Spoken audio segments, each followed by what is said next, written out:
सब ने जय श्री राम जी। मैं संदीप मिला और स्वागत है सभी बैंकर्स के एक नई वीडियो में। तो आज हम करने वाले हैं गवर्नमेंट बिजनेस स्कीम, जो कि हमने कल किया था। दो टॉपिक हमने इसमें कर लिया है, पीपीएफ और जो हमने सुकन्या समृद्धि योजना की थी, सुकन्या समृद्धि अकाउंट। उसके बाद तीसरा टॉपिक आज इसमें हम करेंगे सीनियर सिटीजन सेविंग स्कीम, जिसको हम बोल देते हैं SCSS। गवर्नमेंट बिजनेस स्कीम आपके लिए बहुत ज़्यादा इंपॉर्टेंट है। हर बार आपके पास जो बैंक प्रमोशन एग्ज़ाम होता है, चाहे कोई सा एग्ज़ाम हो, इसमें से आपके पास 101% क्वेश्चन आने हैं। और अगर आप चैनल पर पहली बार आए तो चैनल को सब्सक्राइब जरूर कर लेना, क्योंकि यहाँ पे आपके पास बिल्कुल फ्री में आपका पूरा सिलेबस कंप्लीट कराया जाएगा। और बहुत जल्दी हम नेक्स्ट वीडियो में या फिर आपके पास केस स्टडी भी लेके आएंगे, जो कि लेटेस्ट सर्कुलर जो बैंक में आपके पास आते हैं,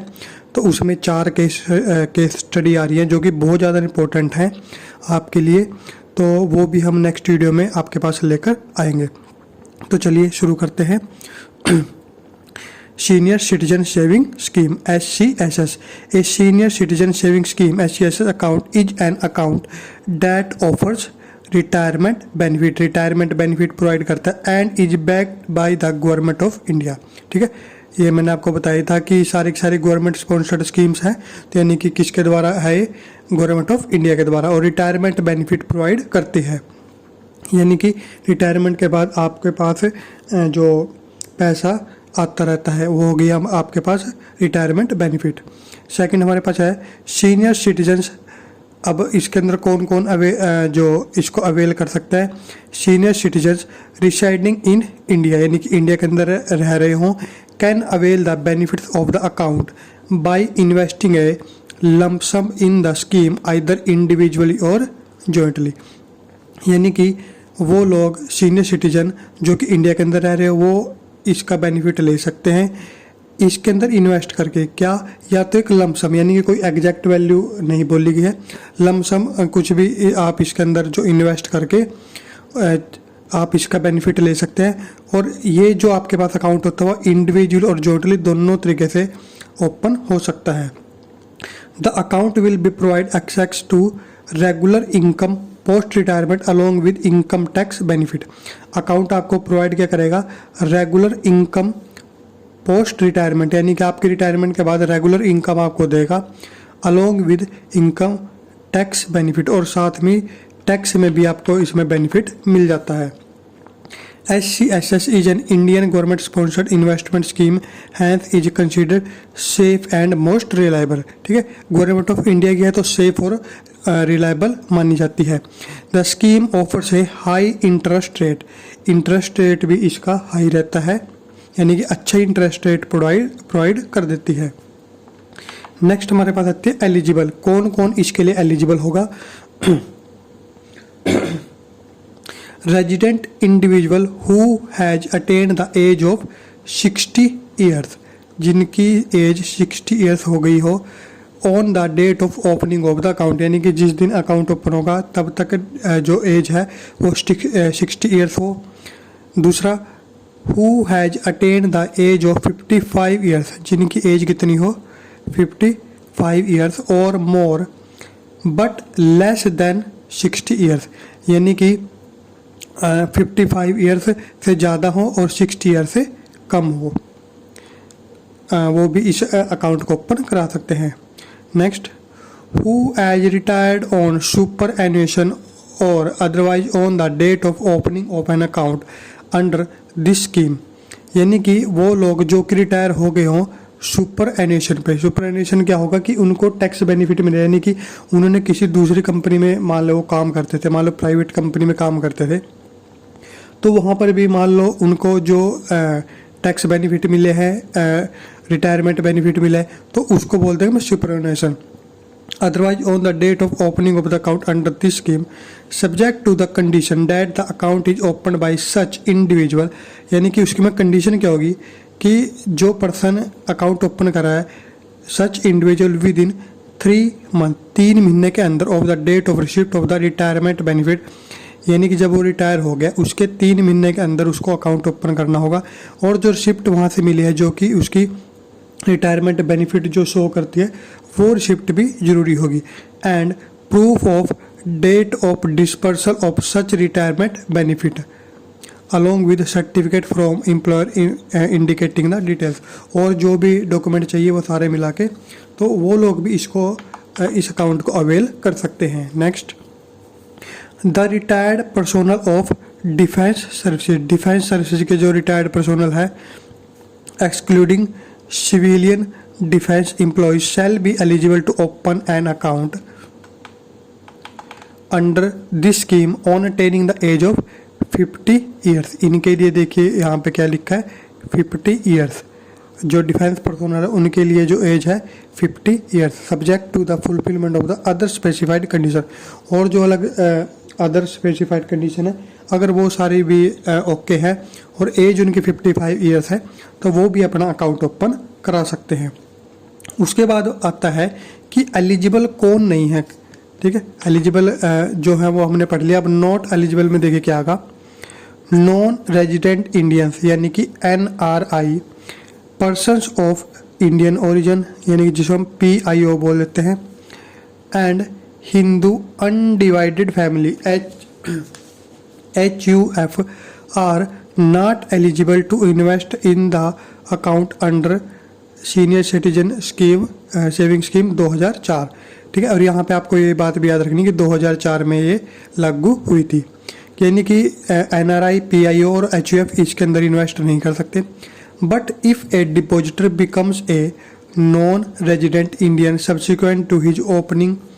the account of during the currency of the account under the SCSS rules the account may be allowed to continue till maturity. ठीक है, ये हमने PPF में भी पढ़ा था कि पहली बात तो इंडियन के लिए होता है, लेकिन अगर कोई ऐसा पर्सन है जो पहले इंडियन था, मान लो उसने अकाउंट ओपन कराया उसके बाद वो NRI हो जाता है, तब वो जो अकाउंट है वो एलिजिबल होगा, यानी कि जेन्युइन रहेगा वो अकाउंट और मैच्योरिटी तक, यानी कि वो जो अकाउंट कंटिन्यू रहेगा और उसके मैच्योरिटी पे वो अपने पैसा क्लेम कर सकते हैं on a non repatriation basis and the account shall be marked as non resident account. उस अकाउंट को क्या बोलेंगे, नॉन रेजिडेंट अकाउंट। ठीक है, और जो पैसा है मिलेगा उसको वो नॉन पेट्रिएशन बेसिस से मिलेगा। ठीक है, ये हमने कल पढ़ा था। नॉन पेट्रिएशन बेसिस का मतलब क्या है कि जहाँ से आप हो वहाँ पर आपको वो पैसा वापस भेजने की ज़रूरत नहीं है, यानी कि गवर्नमेंट ऑफ इंडिया के पास वो पैसा वापस नहीं जाएगा, या ये भी नहीं है कि इंडिया के अंदर ही आपको इन्वेस्ट करना होगा। तो ऐसी कोई भी कंडीशन नहीं होगी, उसे बोलेंगे नॉन रिपेट्रिएशन, जो कि हमने कल भी पढ़ा था। नेक्स्ट है द सक्सेसर और legal heir of a deceased shall not be eligible. जो सक्सेसर होगा या फिर लीगल हेयर होगा किसका, डिसीज्ड, यानी कि कोई पर्सन जिसका SCSS अकाउंट था उसकी डेथ हो गई है तो उसका सक्सेसर या फिर उसका legal heir shall not be eligible to deposit the terminal benefit of such deceased person. तो उनको कोई भी ऐसे डिपॉजिट जो बेनिफिट नहीं मिलेंगे जो भी डिसीज पर्सन का, चाहे वो सक्सेसर हो या फिर उसका लीगल हेयर हो, उनको कोई भी बेनिफिट नहीं मिलेगा। एन अकाउंट होल्डर में operate more than one account. एक अकाउंट, अब जैसे PPF में पढ़ा था कि एक पर्सन सिर्फ एक अकाउंट ओपन कर सकता है, लेकिन यहाँ पे क्या बोल रहे हैं कि जो SCSS है वो एक से ज़्यादा अकाउंट ओपन किए जा सकते हैं subject to the condition that the deposits in all accounts taken together shall not exceed the maximum limit. ठीक है, एक से ज़्यादा अकाउंट ओपन हो सकते हैं, लेकिन जो मैक्सिमम लिमिट है डिपॉजिट की फाइनेंशियल ईयर में, उससे ज़्यादा दोनों अकाउंट में मिला के, या दो से ज़्यादा अकाउंट अगर हैं तो उनमें मिला के जो डिपॉजिट नहीं कर सकते। नेक्स्ट पॉइंट है हमारे पास, एन इंडिविजुअल में open an account in, individual यानी कि अकेला अकाउंट ओपन कर सकता है या फिर जॉइंटली विद स्पाउस भी ओपन किया जा सकता है। In case of a joint account, अगर अकाउंट जॉइंट है, the age of the first account holder shall be considered to determine the eligibility to open the account. ठीक है, अब हमने पढ़ा था कि जो SCSS है, जो SCSS है वो कितनी की एज में खुलेगा, 55 से 60 की एज में। लेकिन अगर हम बात कर रहे हैं जॉइंट अकाउंट की, ठीक है, तो जॉइंट अकाउंट में ऐसा जरूरी नहीं है कि मान लो अगर हम स्पाउस के साथ खोल रहे हैं तो दोनों की एज 55 हो, दोनों की एज 60 हो, ठीक है, 55 हो या 60 हो, तो एज ऊपर यानी कि कम ज़्यादा हो सकती है। तो उस केस में क्या होगा, जो फर्स्ट एप्लीकेंट होगा, द फर्स्ट अकाउंट होल्डर होगा, उसकी जो एज देखी जाएगी। मान लो फर्स्ट अकाउंट होल्डर है 56 ईयर और जो दूसरा अकाउंट होल्डर है मान लो वो है 63, तो जो फर्स्ट अकाउंट होल्डर है उसकी एज सिर्फ देखी जाएगी, सेकंड अकाउंट होल्डर की एज वहाँ पर मैटर नहीं करेगी,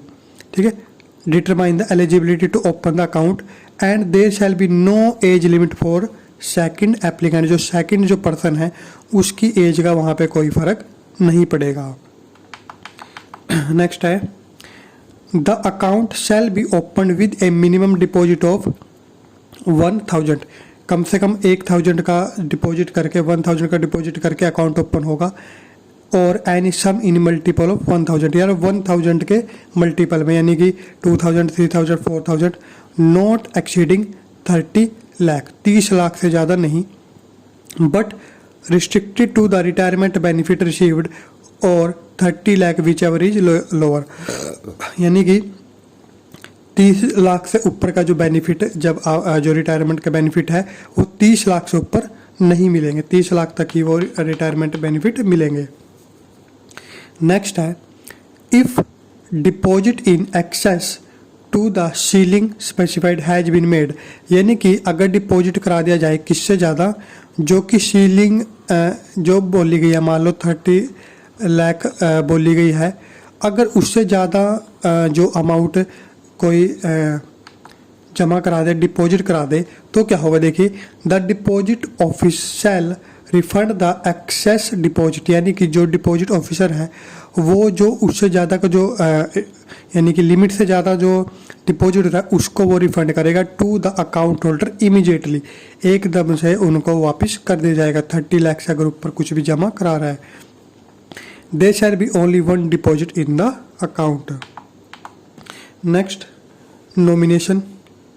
नॉमिनेशन देखिए इसमें होता है या नहीं होता है। The depositor may appoint nominee at the time of opening of the account, यानी कि इसके अंदर नॉमिनेशन होता है, तो जब अकाउंट ओपन होगा तो नॉमिनी जो डिफाइन उसमें कर सकते हैं।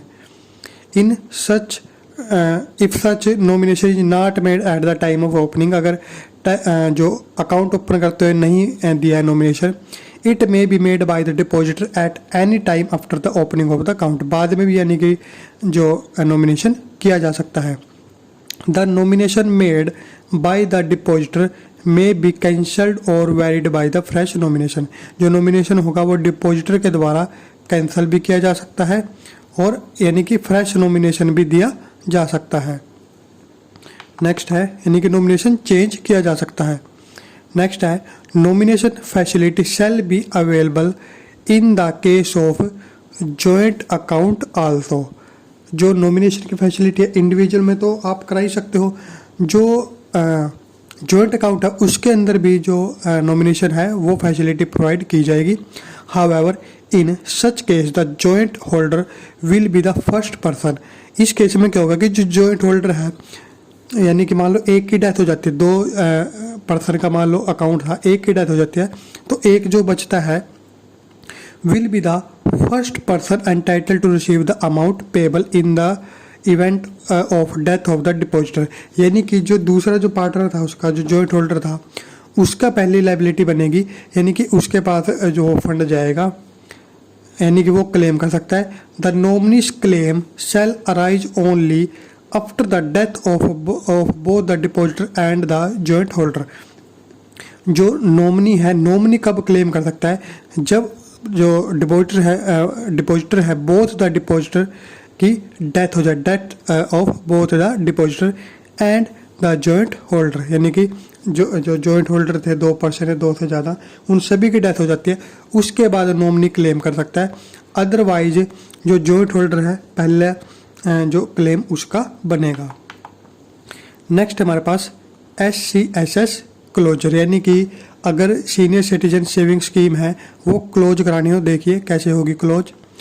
The deposit made at the time of opening of the account shall be paid on or after the expiry of 5 years, यानी कि इसकी जो टेनर है वो कितना है, 5 साल है, और after the expiry of 8 years या फिर 8 ईयर्स, वो कैसे, where account was extended from the date of the opening of the account, यानी कि वैसे तो जो 5 ईयर है इसका, लेकिन इसको एक्सटेंड भी किया जा सकता है 3 साल के लिए, यानी कि या तो 5 साल या फिर 8 साल होगा। नेक्स्ट पॉइंट इसमें है, इन केस ऑफ डेथ, अगर डेथ हो जाती है अकाउंट होल्डर की, of the account holder before maturity, यानी कि मैच्योरिटी से पहले अगर अकाउंट होल्डर की डेथ हो गई है, और एक्सटेंडेड मैच्योरिटी या फिर एक्सटेंडेड मैच्योरिटी से पहले, यानी कि या तो 5 साल से पहले होगी या फिर उसने एक्सटेंड करा ली थी, 8 साल से पहले उसकी डेथ हो जाती है, the account shall be closed, account close कर दिया जाएगा, and deposit refunded along with interest, और जो डिपॉजिट है वो रिफंड कर दिया जाएगा अलोंग विद इंटरेस्ट, इंटरेस्ट के समेत। द नॉमिनी और द लीगल हेयर, नॉमिनी या फिर लीगल हेयर जो भी होगा, या फिर अगर जॉइंट अकाउंट था तो जॉइंट होल्डर को, यानी कि जॉइंट होल्डर उसको ऑपरेट कर सकता है। Next, interest on the deposit in the account shall earn interest, और जो डिपॉजिट जो किया गया उसके अंदर शैल अर्न इंटरेस्ट, उस पर इंटरेस्ट मिलेगा कब, कितना, at the rate applicable on the post office saving account from the date of death of the account holder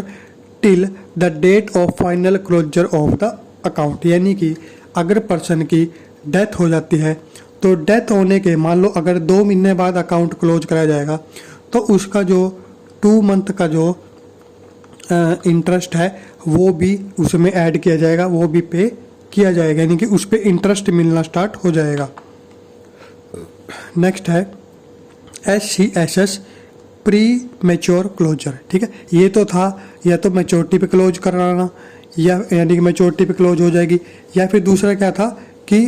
death पे, लेकिन अब बात आ रही है कि प्री मैच्योर क्लोजर किया जाता है तो तब क्या होगा, देखिए,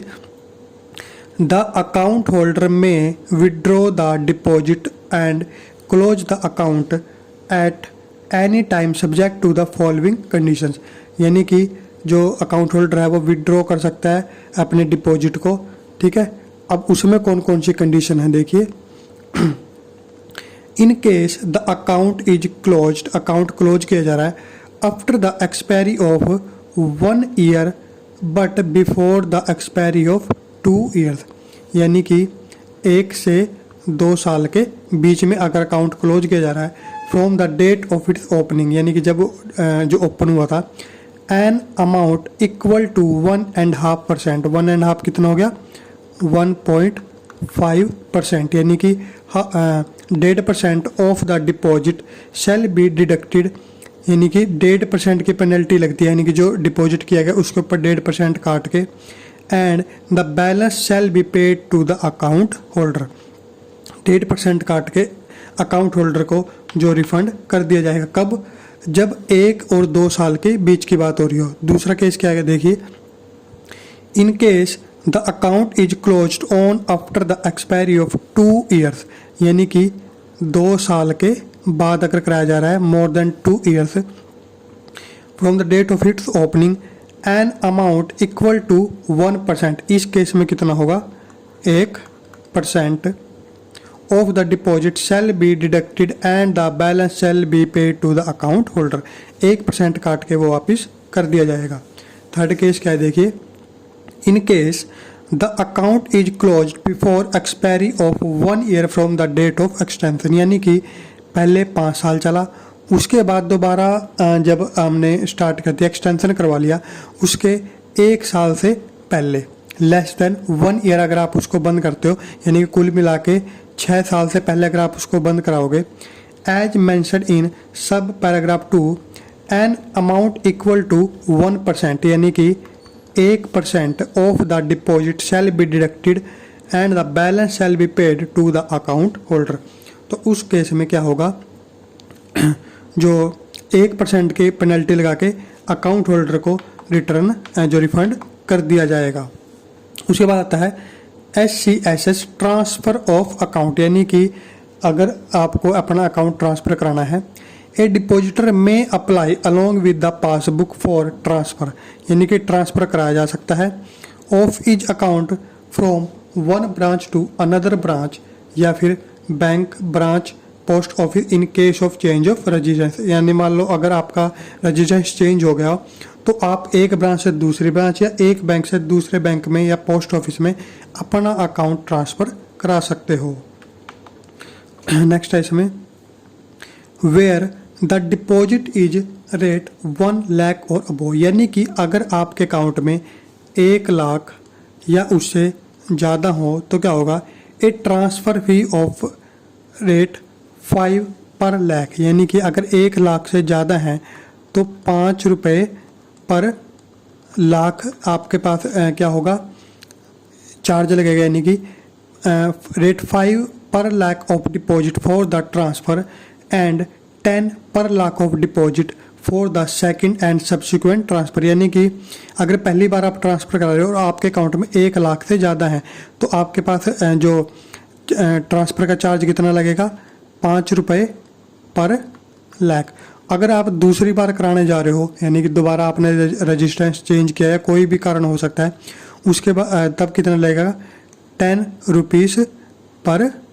लाख, ये दूसरी बार कराने पर लगेगा।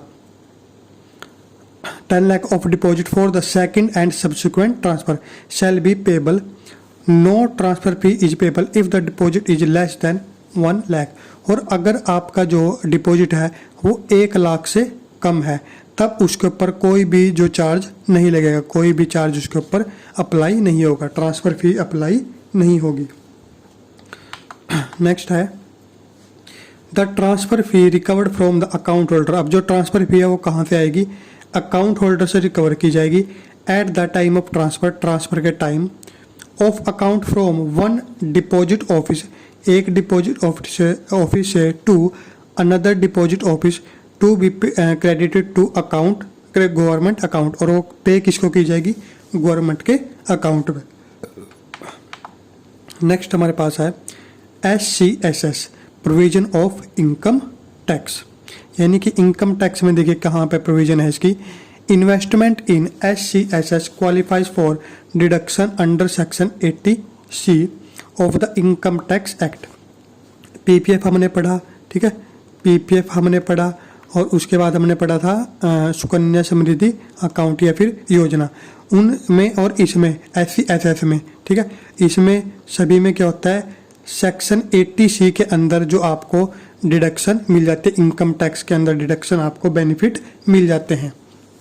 There will be no additional benefit, कोई भी एडिशनल बेनिफिट नहीं मिला, कब, under the section 80C for the extension of an existing account after 5 years, ठीक है। यहाँ पे ये चीज़ ध्यान रखनी है आपको, यानी कि 5 साल का अगर उसका मैच्योरिटी पीरियड है, 5 साल में तो आपको जो बेनिफिट मिल रहा है, लेकिन अगर आप उसको एक्सटेंड कराते हो अगले 3 साल के लिए तब आपको उसमें कोई भी एडिशनल बेनिफिट नहीं मिलेगा। नेक्स्ट है the principal amount of premature withdrawal, और the principal amount on premature withdrawal by the nominee or legal heir is not taxable, यानी कि अगर प्री मैच्योर जो विड्रॉ कराया जाता है, ठीक है, तो जो नॉमिनी या फिर लीगल हेयर के द्वारा, तो उसके ऊपर कोई भी टैक्स नहीं लगता। In their hands in the event of death of the depositor, यानी कि अगर डिपॉजिटर की डेथ हो गई है, प्री मैच्योर उसका अमाउंट आपने रिकवर किया है, विड्रॉ किया है, तो उस पर कोई भी टैक्स नहीं लगेगा। Any interest paid into the account of a depositor after the death of his demise will be taxable in the hands of nominee or legal heir, ठीक है। अब हमने क्या पढ़ा था कि जैसे ही पर्सन की डेथ हो जाएगी, जैसे ही पर्सन की डेथ हो जाएगी तो उस पर इंटरेस्ट मिलना स्टार्ट हो जाएगा, ठीक है, उस पर इंटरेस्ट मिलना स्टार्ट हो जाएगा। कब तक, जब तक कि उसका क्लोजर ना कराया जाए, यानी कि अकाउंट क्लोज ना कराया जाए। तो जो प्री मैच्योर में जो अकाउंट जो अमाउंट रिफंड होगा उस पर तो आपको टैक्स बेनिफिट मिलेगा, टैक्सेबल नहीं होगा, लेकिन जो इंटरेस्ट मिला है इस पे आपके ऊपर जो टैक्स लागू होगा, इसके ऊपर टैक्स देना होगा, इंटरेस्ट के ऊपर देना होगा, जो फंड है उसके ऊपर कोई भी इंटरेस्ट नहीं देना होगा। तो ये था हमारा टॉपिक कल हम करेंगे नेक्स्ट टॉपिक जो हम नेक्स्ट वीडियो में लेके आएंगे, नेशनल पेंशन सिस्टम। ये भी इंपॉर्टेंट टॉपिक है। एनपीएस पीपीएफ हो गया, एसएसए बहुत इंपॉर्टेंट टॉपिक है, और जो हमने आज के एससी एससी से सारे इंपॉर्टेंट टॉपिक हैं, और आगे भी जो टॉपिक आएंगे सारे ही इंपॉर्टेंट टॉपिक हैं बहुत ज़्यादा। तो इसमें से आपके पास एग्जाम में ज़रूर आता है। तो वीडियो कैसे लगी, वीडियो को ज़रूर बताना। वैसे देखिए पूरा ध्यान रखा जाता है कि वीडियो में कोई कमी ना हो जो सिलेबस में, लेकिन फिर भी अगर कोई कमी रह जाती है तो आप जो कमेंट में या फिर जो हमारा टेलीग्राम ग्रुप है जिसका लिंक आपको डिस्क्रिप्शन में मिल जाएगा, वहाँ पे जाके भी आप डिस्कस कर सकते हो कि अगर कोई भी चेंजेस इसमें होने हैं। तो इस वीडियो में इतना ही, मिलेंगे नेक्स्ट वीडियो में। तब तक के लिए सबको जय श्री राम।